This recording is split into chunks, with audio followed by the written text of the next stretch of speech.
Welcome back to What Problem Are You Solving? The best innovation experience you can have right now. So thank you. It's good to see you. Ty, Adam, Melvin. how you doing this evening? I'm great. Pretty good. Nice. Pretty good. Pretty Nice. good. Good to hear. Good to hear. Let's get into our usual motif, which is Adam. Welcome back. We missed you last week. What problem are you solving this week? I thought a lot about this, so I'm just gonna say living with the land. That's deep. Care to expand? No, I hold on, I'm gonna make sure I don't have double audio here. All right, I needed a break from customer discovery and ecosystem stuff, and it's spring, so I was gonna get into a whole thing about timing the weather and making sure I actually have a harvest this year and not just for the deer and all that stuff. But then I was going to go back and say The humans can eat. So let's see if I can fill one full dinner plate of food this year. One full meal. Nice. I will live vicariously through you because I've never had a green thumb in my life. So You don't need one. Things want to grow. Remember that. They want to live. Just don't spray pesticides that kill everything. exactly. Well, that's fun. Well, good luck. Good luck with that. Living with the land. Living with the land. We'll come back to it full circle. You asked for an explainer. Otherwise, I was gonna let it go. Also, another. Nice. You're full. Let it go. Oh, no more. I'm sorry. I just had a Let It Go reference. You know, I've never seen that movie. That's well. Don't worry. I've compensated for your. I'm sure that you have. Oh man. All right, Ty. What problem are you solving this week? What problem am I solving? I'm solving, Adam, in the green room. I told that I've tried to solve one of my problems. I had my second interview to mentor with a company potentially called Tedco. They need mentors for startups that help them go from, I have an idea, or where do I go, to maybe, some pre-seed opportunities. So basically the problem I'm solving, or in the middle of solving, is making sure that I can continue to eat, pay some bills, and get paid for what I do for free. Don't we know about free? Didn't we do a whole show on freemium? So yeah. I don't want to participate in the freemium model so much anymore. I want to get paid for what I do. And it was a great interview. If you want to eat, you just come over in August. Come to your garden. Yeah. We'll be ready in August. There you go. Ty hanging around Adam's front step.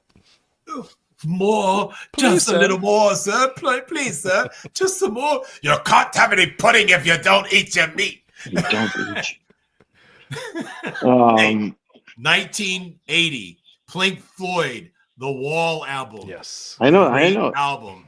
There you go. You can't have any pudding if you don't eat your meat. How could you have any pudding if you don't eat your meat? So that's what I'm solving.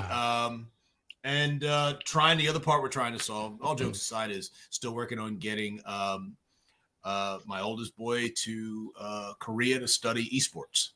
Nice. So just trying to get him funded. So it's good. It's a good thing. You got to reshare that on the LinkedIn and all the other socials. That'll be fun. We'll do. I saw it, but I missed it, so I need the link to go back. No problem. All right.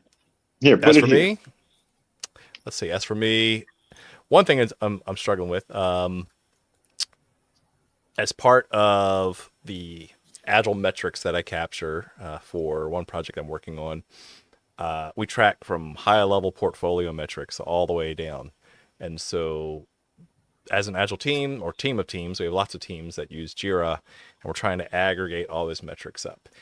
And while Jira is great for individual teams, when you start to scale up, starts to get a little clunky, and the metrics don't always work the way you want it to. So we had some promise that one of their upsell platforms, Jira Align, could help. And then they told us this week that, well, actually, we're shifting to a cloud first strategy, so we're not going to support that product on your network anymore. So, we're always going to plan B, but the challenge is still there. The need is still there to track things at the top. Like we talked about strategy and OKRs and that kind of thing. Like at the top, how do you know how well you're doing rather than just doing lots of things really fast at the team level? How do you track that stuff more longer term, more strategic? And that's a challenge that we're constantly trying to build some homegrown code to figure out. Yeah, the first thing that pops to mind is Roger Martin's Cascades. So you have your macro strategy, and each one at every level cascades, both in the cascade 1, 2, 3, 4, 5, but also one macro, next level that are also feeding inside the matrix. Right. And I can see the other thought that I had as you were saying that is decomposition is easy, right? Composition, not so much, right? Especially if you don't have a macro to decompose from. The composition won't make sense no matter how hard you try. If no strategy, no composition. Exactly. Yep, exactly, Adam. How do you pull it all back together? Which is interesting because it goes against Gall's law, right? Yeah, exactly. Yeah, Gall's law being that a complex system that works is invariably found to have started from a small system that works. You cannot design a complex system that works from scratch. You have to start over and start with a small working system. Yeah, which I think is important.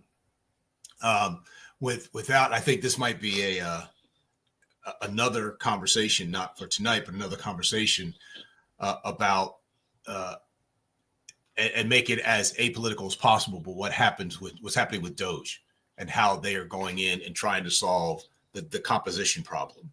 Because I've been thinking about that. Yeah, interesting. When you take a super complex organism, name any one of the agencies, right, and you say we're going to break it, and we're going to break it up, and then we're going to recombine it without understanding the constituent parts or what its strategy, even if it's, and John, you and I have always talked about, like, why are we having 15 meetings before the meeting and then another 15 meetings to talk about the meeting that we had about the meeting? That's just stupid. It's a waste of time. But every organization is specifically designed to get the results that it gets. And so if we don't understand the over strategy, the uber strategy of the results that it's trying to get in case of a large system like that, unlike the one we're going to be talking about tonight, its ability to survive and maintain. And so it survives and it does whatever it is. It doesn't overperform. It doesn't underperform. It just has a stasis. So if you go and you break that up as part of a strategy, what does that mean? What do you do? It's particularly if it's a mission oriented.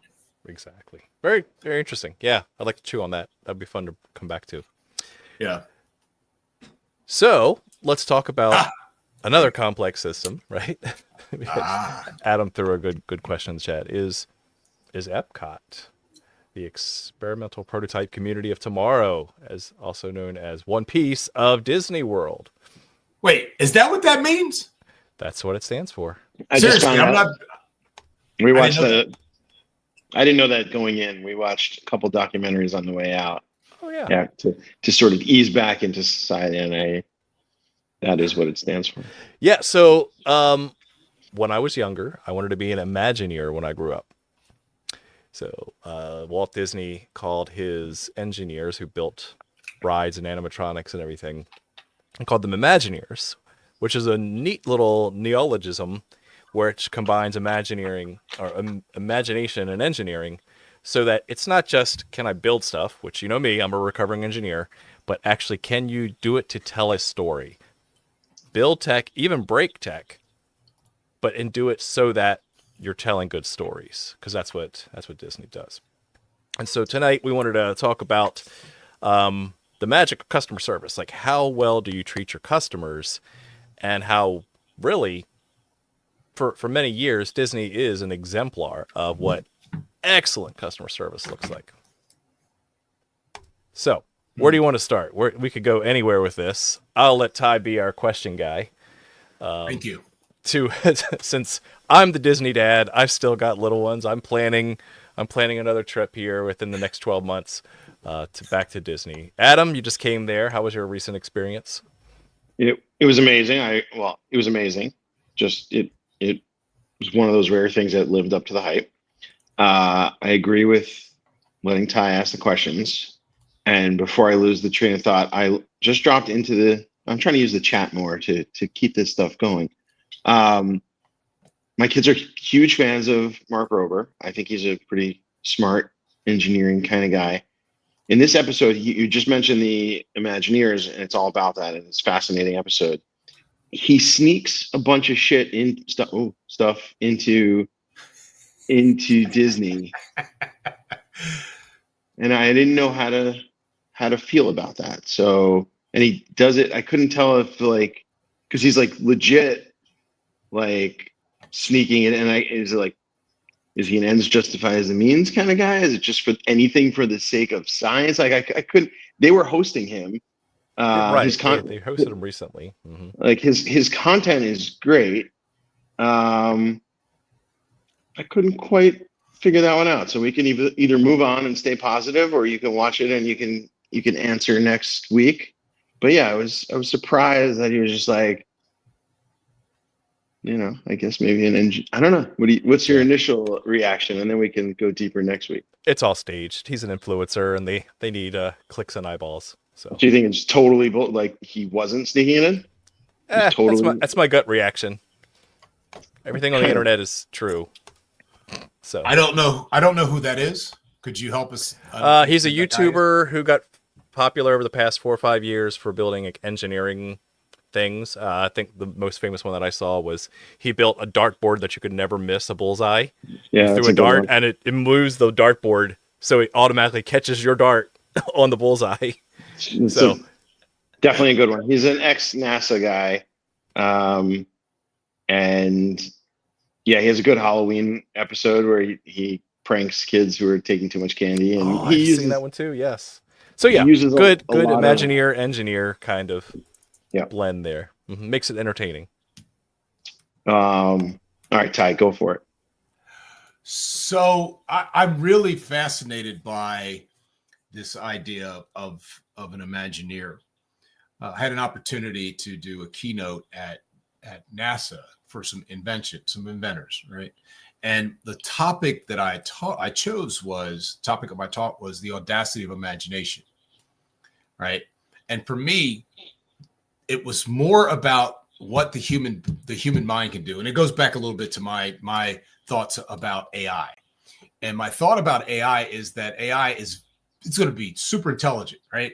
It can do a lot of really creative things, but it has no imagination, because that's the purview of the human.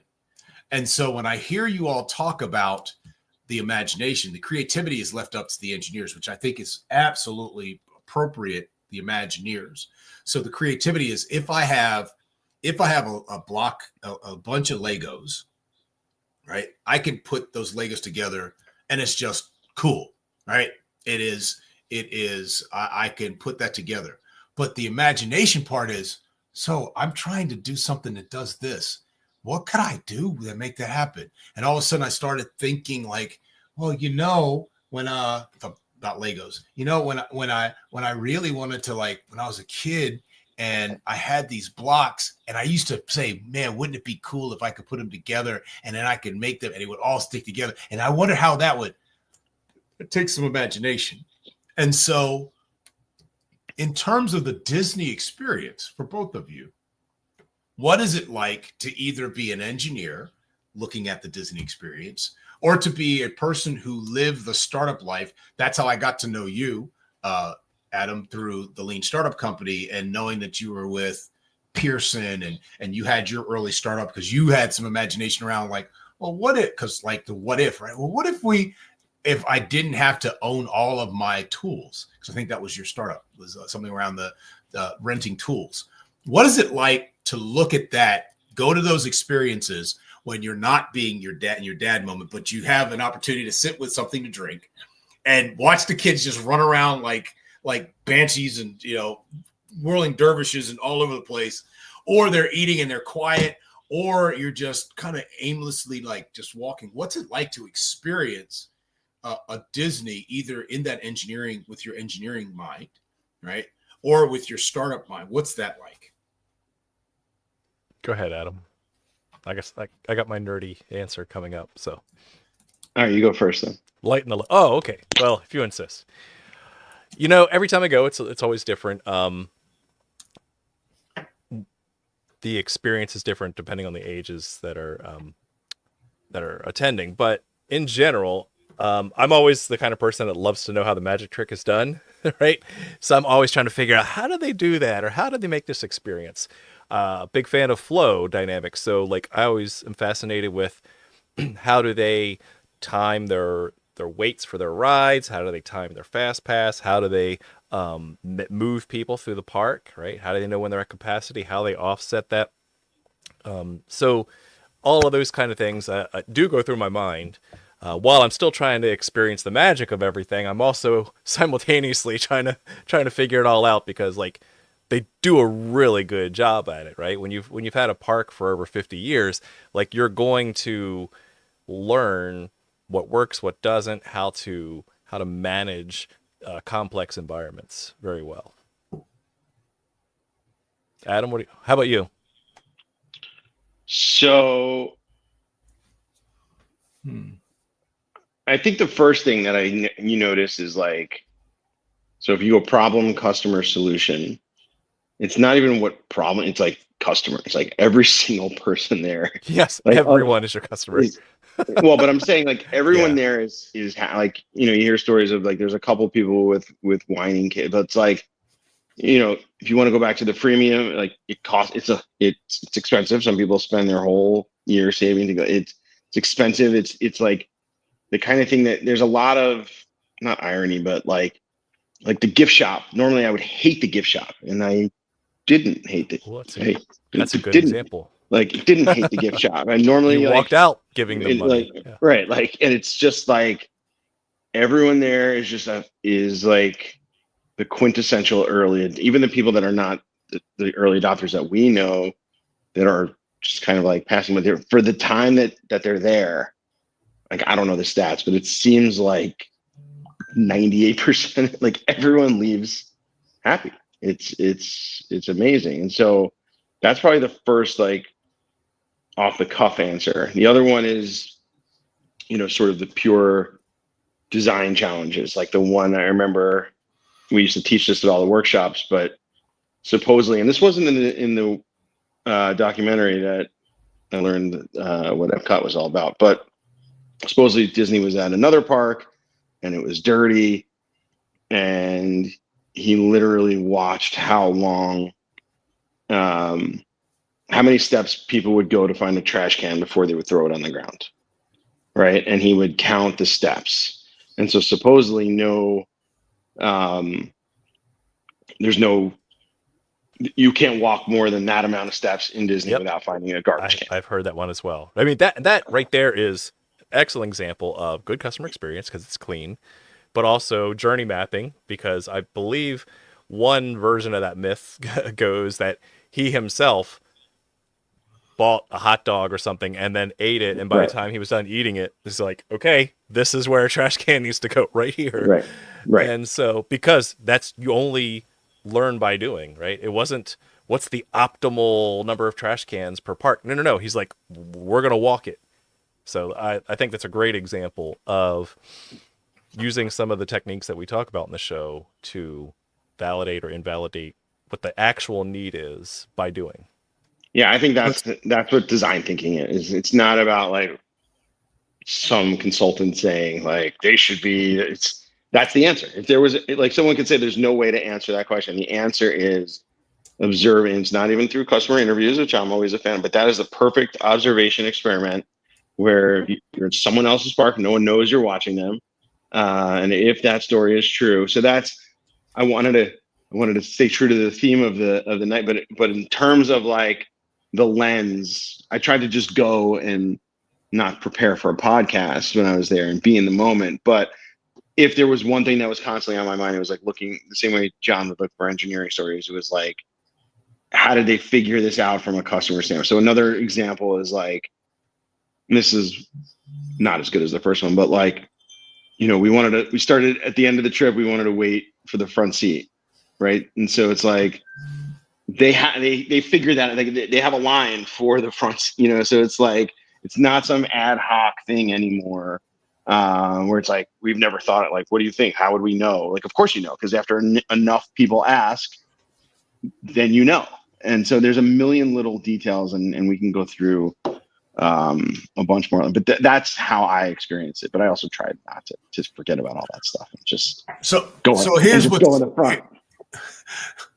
So here's what's interesting. The thought that just popped in my head is last week I had a conversation with a former guest, Tristan Cromer, and Tristan talked about Monte Carlos, and I finally start to understand the power of Monte Carlo, and that it is not this straight line projection, right? It is you have a solution or near solution that there is I think he called it a tornado chart, right? There is upper the old limit, hurricane chart, yeah. The hurricane, that's what he called it. Upper limit and lower limit. And by the way, I'd never heard of that. And I'm not a statistics guy, but I try to pay attention to something. I'd never heard of that term before, which I thought was really interesting. So there's an upper and a lower. And he said that when you do a Monte Carlo, that now you have a sense of how to conduct experiments, right? Because now mathematically I can say that if I am intending to have this much output or outcome associated with it, here are the things that I need and the variances in which I can assume that something powerful or something good is going to happen. And it made me wonder, as you're talking about this trash can experiment, right? How often does Disney run experiments, right? Are they running experiments based on customers' expectations? So Adam says, I don't know how they do it, but dadgummit, everybody, 98% of the people are like, I had a good time. And I waited. I did this because mine's not as recent as Adam, and I'm not a every other year fan like John is. And I don't know if that's how you do it, but I know that you've been there several times. We went when it was we went on the Avatar ride, which was dope, by the way, right? That thing was dope. We waited in line for 2 hours. Yep. Right. And I was okay with it. Yep. We waited in line for 2 hours, and it was like, think of the opportunity cost, though, right? Exactly. What else could you be doing for 2 hours? But then you walked out, and I watched your face light up. But it was amazing, right? You totally forgot about this 2 hours. And this thing went like this, and I was like, and I know my brain told me I did not move any more than a foot and a half this way and a foot and a half this way in any X or Y direction. And maybe down a little on the Z, maybe a little on the Z. But boy, oh boy, I flew. I was flying. A little on the Z. I like that. Let me tell you another example. Rarely, it's a rare interruption, but same experience, and I watched Avatar on the plane ride home. I was just like, that's how. It was amazing. It was amazing. I had started it a couple times and never finished, and I was like, Avatar was my So here's a great example of how, again, they have to consider the variety of customer segments and customer contexts, and still provide excellent service to all of them. So the last time I went to Epcot, which is probably 2 or 3 years ago, I have 4 girls and a little guy, and so obviously we have to see all the princesses and we have to go ride the Frozen ride, right? So the Frozen ride's in Epcot. We get up to the Frozen ride. It's over an hour wait. So doing the opportunity cost math in my head, I'm like, oh my gosh, it's Florida sun. They're wiggly. They probably haven't had enough to eat, so they're going to get hungry while in line. They're going to have to pee while they're in line. So I'm like, this is going to be a disaster. But let me see if I can do something about that. And at the time when we went, they were still experimenting with Genie Plus, which is their new fast pass kind of system. And for that ride, they offered, it was something on the order of, I think, up to $15 per ticket to go straight to the front. So me doing basic math in my head said, you know what, is an hour of my time and dealing with whiny, irritable kids who are hungry, got to pee, is it worth a little over $100? Yep. They took my credit card. I swiped that credit card virtually. And I got right to the front of the line and we had a great time. And so that was an option, right? And people complain about Disney prices all the time because the prices are rising and, you know, they're balancing the cost of running a park plus inflation plus, you know, value. But to me, at that point in time, it was much more valuable for them to take over $100 more of my money than they already had than for me to stand in that line. So that's great customer service. And I was happy to give it away. Yeah. On the pricing piece, I was also like at the parks. I mean, they let you bring snacks in.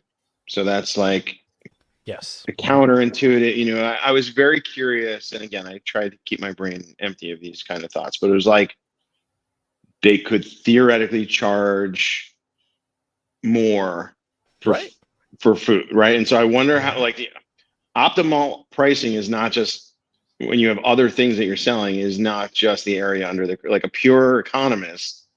It's not behavioral economics and it's not classical economics because, right. Well, I mean, it's sort of behavioral economics. You but could it's like, argue it's an adjacent market that they're actually, so they're willing to take the Say more about that. Of an asynchronous business model that says, hey, we could ban all food, but we know that by getting them into the park, right, we'll let you bring food in just so we know that you're going to have a good experience coming in, so that you'll ride the Avatar ride, so that you'll watch the movie Avatar on the plane ride home. Right. Well, it's both of those features. The snacks is one that obviously, and that to me is an easier, that's more of a feature and it's independent. But like, like chicken fingers is $8. It could be $16. You know, it could be $16, and people would pay it. And I wonder, you know, what they're kind of like. What are they running the model against the entire? That's a great question too, because I've thought about that as well. I think we talked about this a couple shows ago about how Uber lets economists get access to their millions of transactions.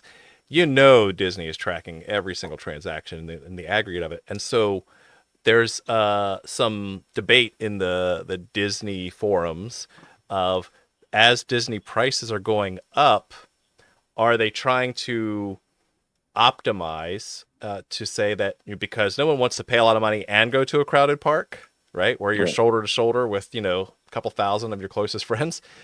Well, they know that they could charge more and have some people drop off, have a little bit of a churn rate, but still be profitable, right?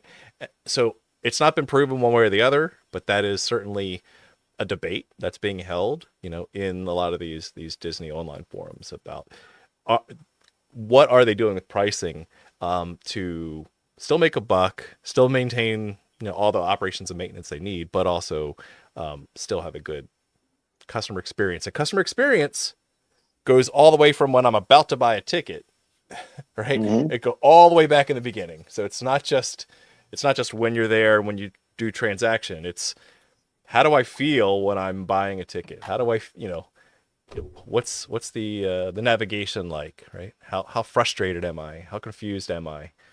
All that has to go into account. Ty? So maybe I've been thinking of, as you were talking about, the thing that drove this, and I actually went to the Google to look it up. But you said something about opportunity cost. All right. Opportunity cost in Adam's lingo is a classical economic principle, right? Opportunity versus sunk cost. So we know that. Maybe there is another metric that they're using that is more behavioral, in as much as you can optimize it by dollars, but it is in and of itself is not Oh, interesting. is a classical metric, and that is delight. Oh, the delight metric. Customer, Yeah.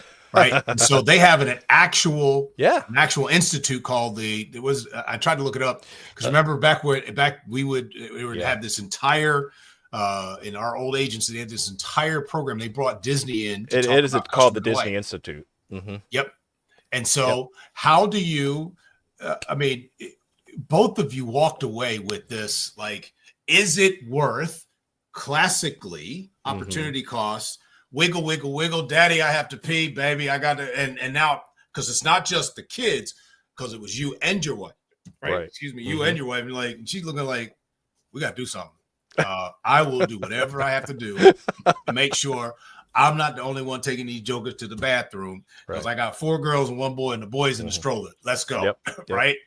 And you said you said the word. The light part is interesting. Say again. The stroller was the only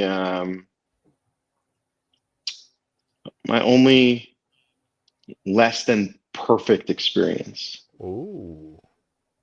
Say more. But they didn't have one for grown people. So push me they around. can push you around. That's right. Well, we did. They did, and we have some pictures of me and my wife at the end of the trip, and the kids pushing them, John, like, oh my god. Well, John will keep. I always ask at the end of the show if he can keep rolling. We'll add it as a bonus clip. Pretend it's now. No, not going to do it. I'm staying positive. Mm-hmm. But I'll go back. So, I'll fill the dead space with something else. You were talking a couple of minutes ago about the innovation and the Disney agency. What would you just call the other? The Disney Institute. Yeah. There was a Disney accelerator. I think originally it was run by Techstars. Then it was internal. I'd be because Ty, you had asked, like, something about metrics earlier in the call. I would want to know what goes on at that Disney accelerator. So if anyone's been through it or runs it, I'll keep digging on LinkedIn. But yeah, I want to know more about the Disney accelerator. Yeah, that'd be interesting.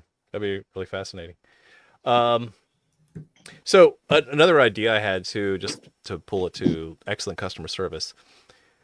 One thing that they encourage all their cast members to do, cast members being the name that they give their employees, is they authorize cast members to give a certain number of magical moments to guests.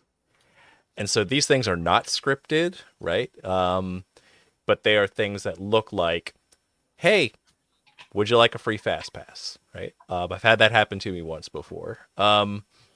And so that I'm going to give you two magical moments as an example.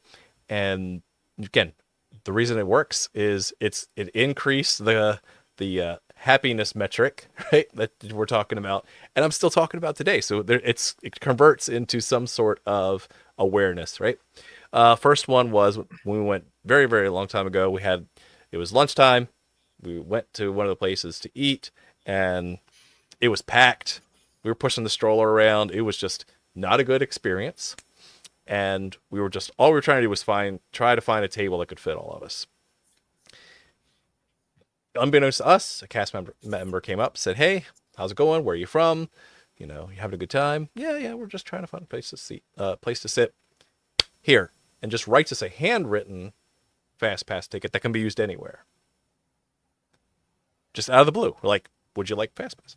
Sure, why not? Like, thanks. So it was not because we were struggling or because we didn't ask for it. Obviously, there's all sorts of blogs of Disney moms trying to, score some free stuff from Disney, but unexpected, very happy surprise. And then, still talking about today. Similarly, the last time we went, we were debating, should we go on Haunted Mansion? Some of the kids thought it was a little too scary. And I'm sitting there at the end of the long hour-and-a-half line, or whatever, debating, is this worth it? I'm doing the opportunity cost in my head. No, it didn't have a fast pass available at the time. So I'm like, is this worth it? And a cast member says, "Hey, come with me. We all follow her, and she's like, she lets us in the back door. Yep. Says, go right ahead. And yeah, and then one of the kids didn't want to do it, so we couldn't all go in the back door together. So we did the whole kind of like child swap thing, where mom and a couple of the kids rode, and then dad and a couple of the kids rode, while someone stayed back with the. Which is now a formal policy, which is another one of the things that goes to pure design thinking, which is Yeah, the child swap. Is that what you're talking about? Yeah, if you it is a formal policy, and they will now, no matter who you are, it doesn't require a favor. But speaking of favors, I admit, so you got yours incidentally. You said the Disney moms. I actually literally, I love my wife. My wife's name actually is Karen. But I was the one who did it. We went on Tiana's Bayou, and it was like the best ride ever. And at the end, just like kind of, because I was like, can we go again? Like joking around, like there's no way that they're going to say yes. Like these people were waiting in line for an hour and a half. And he's like, yeah, go ask my. So it was like, there was, in my head, there was no way. And that's a brand new ride, very popular. It's not like I was it's I was like, and it was world the or anything. best, right? And it was the one where all, like, my little could ride it, and it was amazing. And I had gone on it as a kid, and I was like, oh, can we go again? Like totally joking, seriously. Like I was not expecting them to say yes. And he's like, ask him. And so then I made the kids do it. Yeah, you go tell them. You look cute. Bat your eyes. And that was the first day. It was towards the end of the day. And it was amazing. It was so much fun. It was just like, we're trying not to be greedy about it, but it was one of those moments. Yeah. So here's a thought. And John, it goes to your Jason's idea, and it's not an adjacent business model; it's an adjacent opportunity. Adam said, went on the Avatar ride. Before that, I had not even looked at. Couldn't finish the Avatar. I couldn't finish it. I get on the ride. I finished it. I think that's what I did characterize that correctly, right, Adam? That you. I didn't try too hard, so I wasn't saying it was a bad movie. I just never had the need to really like. I think I remember everyone was always like, it's kind of long, but yes, that's basically what I said. So maybe I'm wondering if part of what they're measuring, because one of the things we do know that it is a data company, right? I think we can all big time. We can all agree to that. So at some point they're tracking you kind of over and over, and it goes to whether or not all of my information is being tracked, and am I anonymized or not anonymized?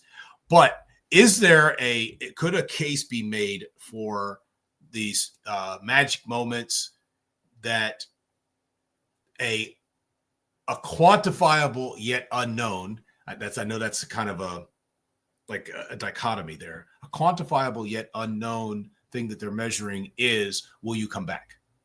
Will you do more stuff? Oh, interesting. Will you show up again? Will you buy something that otherwise you wouldn't buy because you don't hit the psychographic and the demographic doesn't fit, but because you had an experience of unanticipated wonderment, right? Like, oh my God, the trash can just showed up, right? It just showed up. It's like Mark Rober's dartboard. Instead of building a dartboard, you should build trash cans that you just throw it. You can just throw it on the ground and it just the trash can moves, catches it. Yeah, exactly. Funny, the different, same problem, but different solution. You wouldn't need to measure out the 50 feet. You just need to just it'll find you, right? Right. And so is part of the problem that they're solving one of their own creation? Does that make sense? More. So they're not necessarily solving a problem that the customers are coming in with, right? I want to have fun. I want to take my kids. Gotcha. Show me this doggone movie. but they're creating problems to be solved that are based in the way that they've created this Gotcha. This expectations. ecosystem. Yeah. Yes. Right. Yeah. And so you as the customer, all of a sudden, like, I gotta have that. Right. Because I remember reading an article about economies. So there's and it had to go from bake and cake, experience economies. It was an article by Pine and Gilmore, I think, were the two authors, Pine and Gilmore, the experience economy.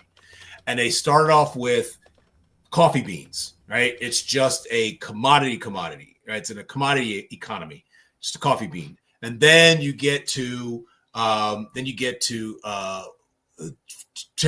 Folger's choice. I don't have to grind it myself. The coffee bean has the next level of economic experience. And then it's a Gilmore and Pine. Yeah, the experience economy. Holy smokes, I called it. And I haven't seen that article in Man, forever. look at you. Right? That's like quirk in my brain. But eventually you get to the point from a coffee bean to now I go sit in Starbucks, not because the coffee is good, but because there's an experience associated with it. I A love park that is a park. Right. I love that you brought that up because the experience is a product, right? So in traditional business management, they're going to teach you there's really only two things that you sell. You either sell a product or a service. Product is something tangible I can buy and play with. A service is something I use to accomplish some goal, whether it be software, whether it be I need someone to clean my house. That's a service. And yet, so this is this untapped third thing that is being sold, which is the experience. And so a combination of products and services make up an experience, right? So when you're going through the park, yes, you are going to buy Mickey Mouse shaped pretzels. That is a product that they sell. And the experience of walking down Main Street, smelling fresh baked goods, right? Having clean Main Street, that is also part of the service, which combines into an experience. Ty? So it gets back to what you just said, gets back to my hypothesis around they're creating a problem by giving great experience. Right? Yeah. So by doing all of this, I now have they didn't do it like this at Disney World. I need to go back to Disney World to go get some more of that. Sure. Because you can get to the front, you have Fast Pass in like every park now. They all copied it, right? But how they do it and the magical moments that come with that is something that is, the game creator that comes with that. And actually, fun fact, here's another little nerd fact. We've all heard of the streaming service Disney Plus. That actually came from Walt himself. No, he did not create streaming video, but the term, he would tell his engineers, they would say, great, we've created this boat ride that has pirates on it, and it does all this stuff. He said, that's great, meets all the requirements. Now plus it. That's all he would tell him.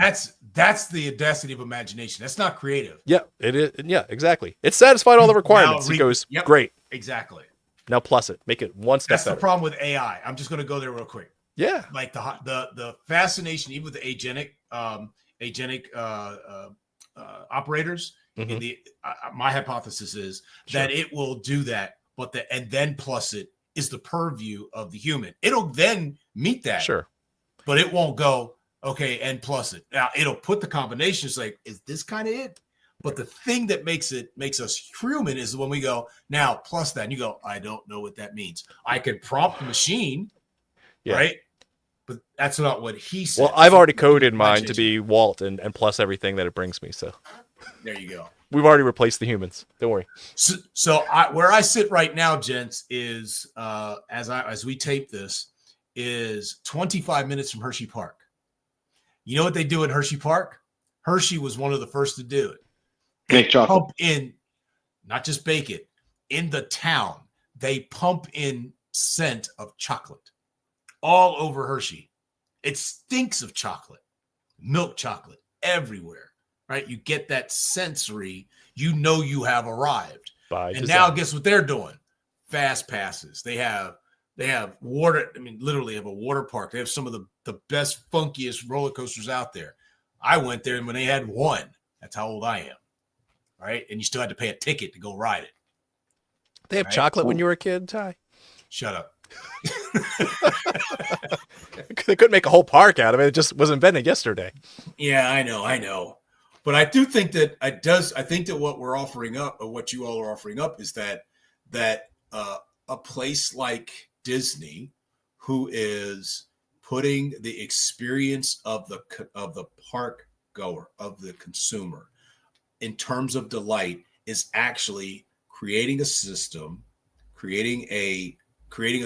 where they are check this out, creating an unending, potentially an unsatisfied problem to be solved on behalf of the customer's experience. Ooh, because of we'll want more delight the next time? Is that what you're referring to? Interesting. Yep. Hence the Disney Mom blogs and all that. And plus it. And plus it, yeah. Right? Can you plus the experience? And I'm wondering if there is anything to be learned for founders in the plus experience. But what you have to be able to do, I would submit, is to manage your costs and your value, the cost value exchange. Right. Yeah, that's where I thought this, and I'm glad it didn't, but that's where I thought this whole conversation would go. It was like anyone could do good customer service like Zappos did, and but you need a value product, you need a brand, you need a culture, you need something, and you need to manage cost. Like you can't. I thought also we get to David Bland's. He'll be on next week. The product death cycle. Like you can't just like bend over backwards and just say like you're just. I'm gonna say the term kiss their, but like obsequiousness to the customer. Like the customer is always right. You can't. That on its own doesn't create the magic, and so it's like anything. You need the balance. You need the full business model. You need the experience. You need all that stuff. Like, yeah, like just plussing. Like plus what? Like what am I plussing? Like you can't. Yeah, I don't know. You need the baseline to plus. Yeah, and I've been thinking about that too, as far as like, again, I would not encourage a founder that's trying to start from zero, go from 0 to 1, right? Right. Don't start plussing things. Do not like chrome plate your things. Don't add more features than are absolutely necessary to begin, right? And there's tons of ways that could go awry, right? If you use the value proposition canvas, there's game creators, right? So how often do you spend creating games instead of just solving a job to be done, right? Or I think I talked about the Kano model in an earlier episode, right? Where you have basic threshold attributes, performance attributes, and then excitement attributes, right? The goal should not be to try to start on the green line, start on excitement attributes. No, it's got to do the functional thing first, right? Before you start pumping in chocolate smell everywhere, can you build a good ride first? Can you let people have a good time first, right? That was interesting. That is where it comes back to this show.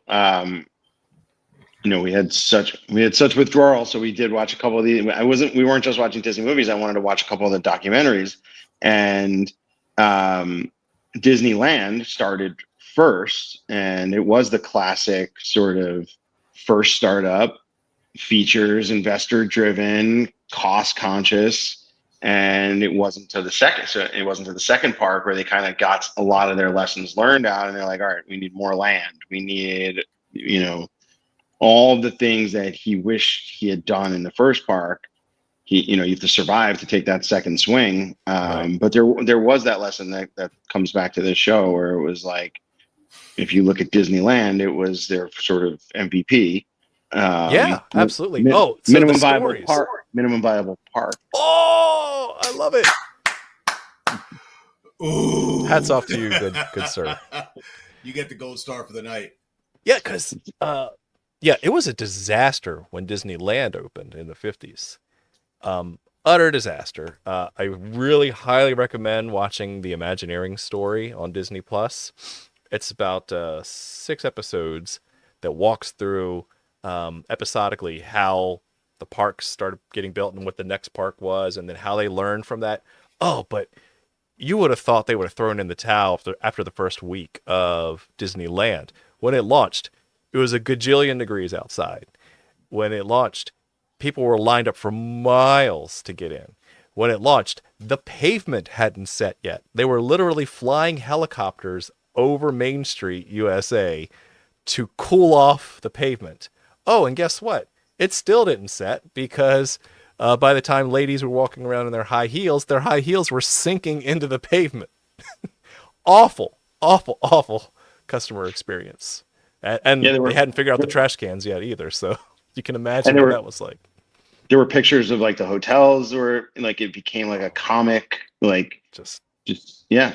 stacks So of hotels surrounding as close to the park as possible. right. So they Yeah. wanted to solve that problem about no cars and on property. Yeah, a lot of that was not just a visionary, which he obviously was, but it was also a question of second chance and iteration and learning. And observing. And I think that's the big takeaway for this episode for me is like, as part of their Disneyland improvements to the MVP, Minimum Viable Park. I love it. That's classic. I'm gonna chuckle about that for hours. Did Walt had his Imagineers go in plain clothes and stand in line with everybody else to do two things. One, experience the pain of standing in line, and two, observe, watch what people do, watch how long it takes them to like give up, watch how long it takes them to wiggle around. And that is such a great lesson in, again, after you've provided the initial product, for whatever you're building, just watch how people use it, because it's not always the way you designed it. Right? Watch how people interact with it, touch it, experience it, because that's the key word of the day. It's more than just a transactional model at that point. I was, we're getting ready to send, trying to figure out how to get Jeremiah to Korea, and so trying to figure out the flight. And so he found out, he thought it was going to be Korean Air. It was going to be Korean Air, how to get him there. All right. So we thought. So I actually went and looked at Korean Air. They're a 5-star, one of the few 5-star airlines out there. Apparently, their CEO took a 10-hour flight in economy because the complaint was that the seats were hard, right? And so he's like, well, there's no way for me to lead my team if I don't take and get the experience for myself. And so they really did a fantastic job on their first and business class. But what is it for everybody else sitting beyond first and business class, the other 300 people on the flight? How are they going to experience? So he actually sat there and did that. So that's the first thing about getting out and experiencing the pain or the job to be done yourself, right? And so that is the CEO himself, and not a team, someone else you can delegate that to, right? Exactly. The second thing is I had a cousin who was in Disneyland. And so I was out there for a business trip, and Cassandra and the boys went out with us. And so we got to go to Disneyland. And what I found fascinating is that he knew everything. There was a way that all of the staff at Disney had extreme transparency into everything that was happening at Disney, down to how many hot dogs were being sold and all of this information. I was fascinated by that, because it let me know that as an organization, they were as invested in the staff's experience as they were in the customer's experience, right? And so that was fascinating to me. I was at church this weekend, and the pastor said that you have to learn how to listen in order to be led. And I don't think he was just talking about the leader. I mean, it had a religious context, but the way I think about it is that in order to be led or lead, I also have to listen. And so I'm curious about, in the Disney context, how they pay attention to those magical moments, right? How do they authorize, John used the perfect word, how do they authorize people to say, you look like you're having a bad day, or you look like having a great day, would you like to have an even better day? There's a level of authority that says that is beyond hierarchy, that says we trust you down to the nearest experience to the customer, to make the experience of the customer that grand. I have one more example I think of how they do that. I forgot to mention, it was January, right before COVID hit. So we were in the parks. They had just opened the new Star Wars land. And so they were still working out the bugs. I got stuck on the ride not once, but twice. And so they had to like completely eject us from the ride and everything. So the second time was about 7, 8 o'clock at night, and the park was getting ready to close in an hour.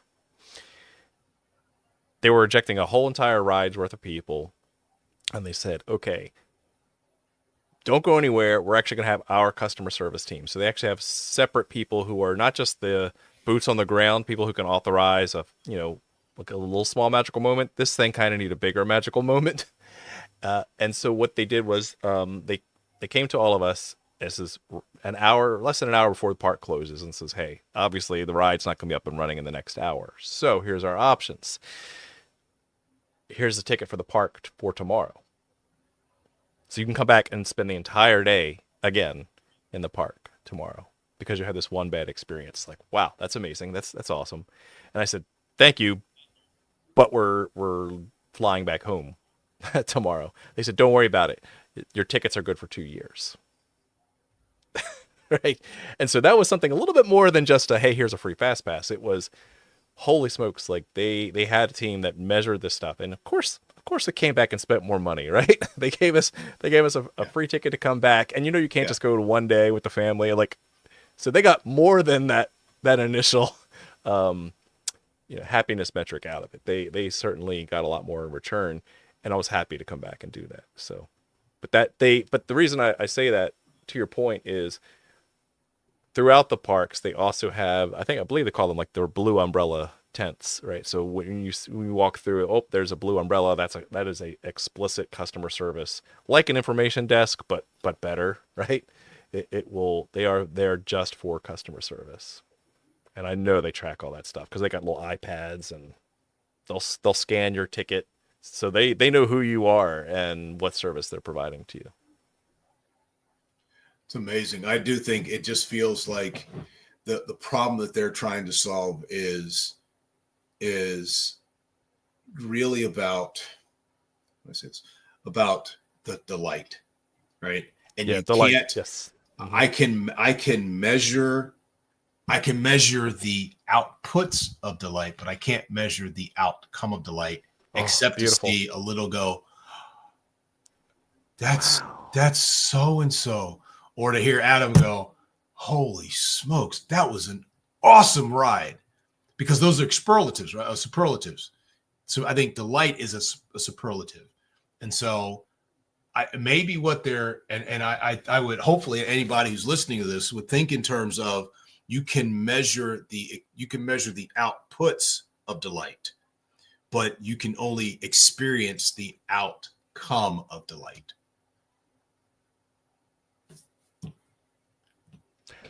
I love it. You got me thinking, because I'm a guy who believes you can measure anything. I just got to find that one way to measure it, a delight meter, and we'll make it happen. Because you already have. You already have. Every time you talk about it, that's your delight meter.